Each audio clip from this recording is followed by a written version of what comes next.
Ang programang ito ay rated SPG. Striktong patnubay at gabay ng magulang ang kailangan. Maaaring may masiselang tema, lengguwahe, karahasan, sexual, horror o droga na hindi angkop sa mga bata.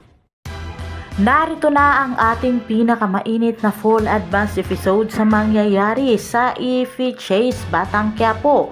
Itong si Camille nga ngayon at itong si Marites ay masinsinan ngang nag-uusap sa kanilang pamamahay nang dahil nangaraw sa isang maging magulang. Pagkatapos nga ng kanilang usapan ay pumasok naman ngayon itong si Camille sa kanilang kwarto nitong si David.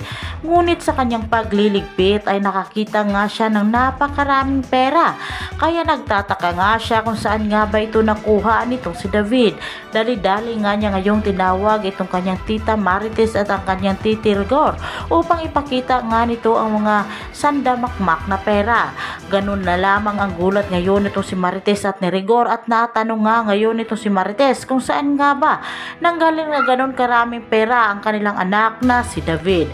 Habang itong si Rigor naman ay hindi nga rin makapaniwala dahil ang buong pag-aakala nga niya ay isang matinong tao ang kanyang anak at nagtatrabaho nga ng marangal. Natanong nga agad ngayon itong si Marites itong si Rigor na isa na rin ba ngayong masamang tao ang kanyang paboritong anak na si David. Hindi naman makaimig ngayon itong si Rigor pagkus ay aalamin nga raw niya ang buong katotohanan mula nga sa pera na nakita nitong si Camille sa loob nga ng kanilang kwarto. Hindi pa nakita ngayon itong si Camille ang baril nitong si David dahil dala-dala naman ito nitong si David dito nga sa mansyon ng mga Montenegro.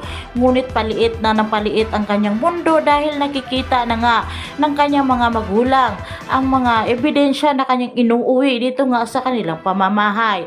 Kaya ngayon itong si Camille ay hindi na nga siya nagtitiwala mula nga kay David dahil baka sakaling siya na naman ang susunod dito na sasaktan. Hindi nga raw malabo na sasaktan na naman siya ulit ito kahit siya nga ay nagdadalang tao dahil nung una pa nga ay muntika na nga siyang nabugbog nito, nagkapasa na nga siya sa kanyang mukha dahil lamang sa isang text messages ng isang babae.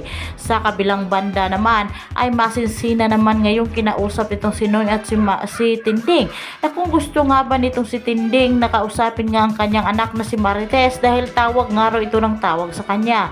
Ngunit minabuti ngayon itong si Tinding na baliwalain itong si Marites dahil ayaw nga raw niyang makausap ito at makarinig lamang sa boses nito. Habang itong si Tanggol naman at itong si Marcelo ay natutuwa naman itong si Marcelo sa nagiging pahayag nito si Tanggol dahil nga rin sa kanya ngayong sinasabi na kaya lamang raw siya tumakas ay gusto nga niyang balikan ngayon ang asawa ng kanyang iniibig na si Mukang. Mahaba nga raw istorya ngunit isa lamang raw ang kanyang masisiguro ay paghihiganti nga niya ito.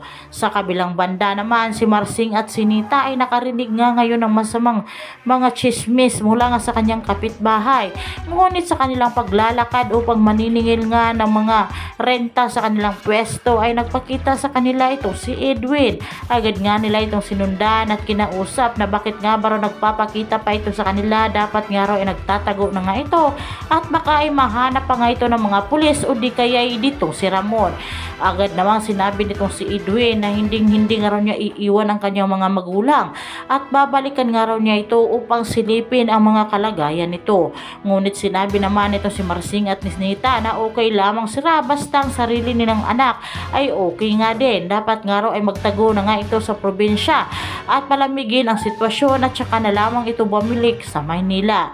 Agad namang nangako ito si Edwin na kapag okay na nga raw ang lahat ay siya mismo maghahanap sa kanyang kapatid na si Mukang at alamin kung ano nga ba ang tunay na